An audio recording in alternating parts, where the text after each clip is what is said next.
Hello guys, welcome to the new episode of my channel. আমি সঞ্জীব তোমাদের সাথে। এখন এই ভিডিওতে বেশ কতগুলো বলিউড এবং বাংলা এবং সাউথ ইন্ডিয়ান সিনেমার আপডেটস নিয়ে কথা বলবো এবং কিছু বক্স অফিস কালেকশন নিয়ে অবশ্যই কথা বলবো।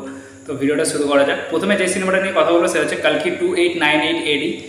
এই সিনেমাটা গতকাল 1 মাস কমপ্লিট করেছে, মানে 30 দিন কমপ্লিট করেছে এবং 30 দিনে এই সিনেমাটা ইন্ডিয়া থেকে নেট বক্স অফিস কালেকশন করেছে 625 কোটি টাকা এবং হিন্দি থেকে বক্স অফিস কালেকশন করেছে 280 কোটি টাকা এবং এই সিনেমাটা world wide box office collection কিন্তু 1100 কোটি টাকা এবং এটা প্রভাসের তৃতীয় সিনেমা যেটা world wide 1000 crore gross collection আনলো এবং এই সিনেমাটা বক্স অফিসে কিন্তু সুপারহিট ডিক্লেয়ার করে দেওয়া হয়েছে। সেকেন্ড যে সিনেমাটার বক্স অফিস নিয়ে কথা বলো সেটা হচ্ছে ব্যাড নিউজ। এই সিনেমাটা নিজের ডে 8 পর্যন্ত টোটাল বক্স অফিস কালেকশন করেছে 48 করোড়ের। ভিকি কৌশল, তৃপ্তি ডিমরি এবং অ্যামি বার্ক অভিনীত এই সিনেমাটা কিন্তু বক্স অফিসে মোটামুটি ভালোই যাচ্ছে। সিনেমাটার বাজেট 80 কোটি টাকার মতো। তো দেখা যাক যে এই উইকে এসে কিরম কি হোল্ড ধরে রাখতে পারে এবং স্পেশালি এই উইকেন্ডে কতটা কি হোল্ড ধরে রাখতে পারে, তো সেটা একটা দেখার বিষয় হবে। তো দেখা যাক এটা নিজের বক্স বাজেটটাকে রিকভার করে হিট হতে পারে কিনা। থার্ড যে বিষয়টা নিয়ে কথা বলবো সেটা হচ্ছে সূর্যার আপকামিং সিনেমা কঙ্গুবার ক্লাইম্যাক্সে কিন্তু আমরা দেখতে পারি তার ভাই কার্থির একটা ক্যামিও অ্যাপিয়ারেন্স আমরা কিন্তু দেখতে পারি। যদি সেটা হয় তাহলে কিন্তু একটা দারুণ এক্সাইটিং নিউজ হবে এই সিনেমাটার জন্য এবং সিনেমাটার বাস কিন্তু দ্বিগুণ করবে, কারণ এই দুই ভাইকে একসাথে স্ক্রিনে দেখার ইচ্ছা আমাদের প্রত্যেকেরই আছে। আমরা ভেবেছিলাম আমাদের লোকেশ ইউনিভার্সের কাইথি 2-তে আমাদের সেই স্বপ্নটা পূরণ হতে পারে, কিন্তু তার আগেই যদি এই জিনিসটা হয়, এটা রুমার্স আসছে যে কঙ্গুবার ক্লাইম্যাক্সে কিন্তু কার্থিকে দেখা যেতে পারে। যদি এই রুমার্সে সত্যি হয় তাহলে কিন্তু একটা হিউজ ব্যাপার হতে চলেছে।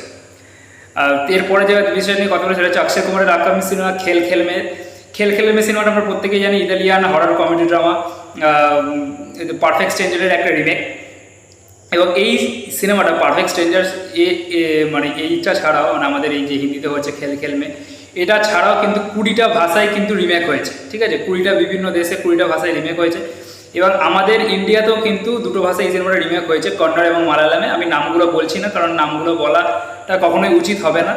সিনেমাটা রিলিজ হতে আর 1 মাসও বাকি নেই। এমনিতেই অক্ষয় কুমারের সিনেমা খুব একটা ভালো চলছে না, সেই জায়গায় এই ধরনের রিমেক করা কতটা মানে কি বলবো, যদিও পারফেক্ট স্ট্রেঞ্জার এই সিনেমাটা আমরা অনেকেই দেখেনি সত্যি। এখন অনেক মানে যারা যারা হয়তো অনলাইন বাইরে সিনেমা সার্চ করে তারাই দেখেছে, অনেকেই দেখেনি। তো আমাদের কাছে নতুনই বলতে পারো, কিন্তু যেগুলো মালায়ালামে বা কন্নড়ে রিমেক হয়েছে সেগুলো কিন্তু অনেকে দেখেছে। আমি সেই জন্যই নামগুলো এখানে আমি মেনশন করবো না কোন কোন সিনেমা রিমেক হয়েছে। এবং এই সিনেমাটাতে কিন্তু আমরা ফারদিন খানকে দেখতে পাবো, সেই হে বেবির জুটি। প্রায় 14 বছর পরে, 14 না 17 বছর পরে তারা আবার একসাথে আসছে। 2007-এ প্রবলি হে বেবি রিলিজ করেছিল, তো তারপরে এই সিনেমাটা আসছে। তো দেখা যাক এই সিনেমাটা কি অক্ষয় কুমারের কামব্যাক সিনেমা হতে পারে কিনা, দেখা যাক এটা কী হয়।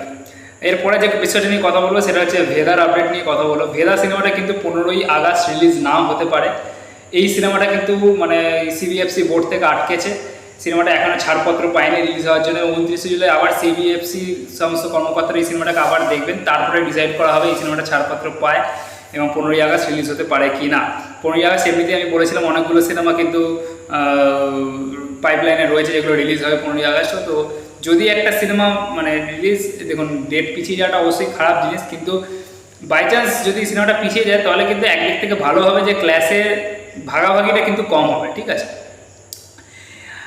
এরপরে যে বিষয় নিয়ে কথা বলবো যে একদিকে ভেদা যে রিলিজ হবে না, এইটা একটা যেমন একটা দিক থেকে ভালো খবর, তেমনি আর একটা জিনিস যে স্মার্ট শঙ্করের যে রিমেক সিকুয়াল আসছে ডাবল স্মার্ট, এই সিনেমাটার কিন্তু হিন্দি ডাব ভার্সনটা রিলিজ হতে চলেছে আপনার 15ই আগস্ট। এবং এটা যে ফার্স্ট পার্টটা যে স্মার্ট শঙ্কর, এটা কিন্তু সাউথের একটা ব্লকবাস্টার। তেমনি হিন্দি ভার্সানে এই সিনেমাটা আমরা অনেকেই দেখেছি কিন্তু। ঠিক আছে, আমাদের এখানে টিভিতে যখন সম্প্রচার হতো আমরা এটা প্রত্যেকেই দেখেছি। হ্যাঁ, তবে একটা জিনিস কি, রাম প্রধানের পপুলারিটি অতটা নর্থ বেল্টে অতটা নেই, সেই ক্ষেত্রে এটা কীরকম কী করতে পারে, কারণ তার রাম প্রধানের যে আগের সিনেমাটা স্কন্দা, যেটাও প্যান ইন্ডিয়া রিলিজ হয়েছিল, এই সিনেমাটা কিন্তু প্যান ইন্ডিয়া লেভেলে খুব ভালো বিজনেস একেবারেই করতে পারেনি। তো দেখার এইটা কতটা প্রভাব ফেলতে পারে, কারণ এই সিনেমাটাতে সঞ্জয় দত্ত আছে। তো এটা হোপ ফর দ্য বেস্ট, কী করে এটা দেখার বিষয়। এবং লাস্ট আজকে যে আপডেটটা নিয়ে কথা বলবো সেটা হচ্ছে জিদ্দাকে নিয়ে। জিদ্দা আপকামিং যে ওয়েব সিরিজ আসছে খাকি বেঙ্গল চ্যাপ্টার, সেই বেঙ্গল চ্যাপ্টারের কিন্তু টিজার বা ফার্স্ট লুক কিছু একটা আসতে পারে এই 15ই আগস্টে। ঠিক আছে, এইটাও যদিও কোনো অফিসিয়াল আপডেট নেই, তবে একটা কানাঘুষো খবর শোনা যাচ্ছে। এবং জিদ্দা কিন্তু এই 15ই আগস্ট এই সমস্ত জায়গাগুলোতে নিজের কোনো সিনেমা আসে তার একটা আপডেট দেয়। ঠিক আছে, আর খাকি দ্য বেঙ্গল চ্যাপ্টার এই সিনেমাটাও যেহেতু মানে অনেকটা যেহেতু পুলিশ এইসব, তো এই আমার মনে হয় যে 15th আগস্টে একটা আপডেট আসলেও আসতে পারে, তো দেখা যাক বিষয়টা কি হয়। আর যদি আপডেট আসে তাহলে তো খুবই ভালো হবে, কারণ এটা নিয়ে কিন্তু পুরো বাংলার দর্শক খুব এক্সাইটেড। কারণ জিদ্দা, প্রসেনজিৎদা, মিমো চক্রবর্তী, পরমব্রত এরা প্রত্যেকে অভিনয় করছে। হিন্দি মার্কেটে একটা হিউজ বাংলার একটা এত বড় স্টার কাছে একটা অভিনয় হচ্ছে, তো সেটা একটা কিন্তু বেশ দারুণ মজার বিষয় হতে চলেছে, হাইপ তোলা বিষয় হতে চলেছে। দেখা যাক কী হয়। তো এই কটা আপডেট আছে তোমার সঙ্গে শেয়ার করার ছিল। ভিডিওটা ভালো লেগে থাকলে অবশ্যই লাইক করে দেবে, চ্যানেলটাকে সাবস্ক্রাইব করে দিও। Thank you.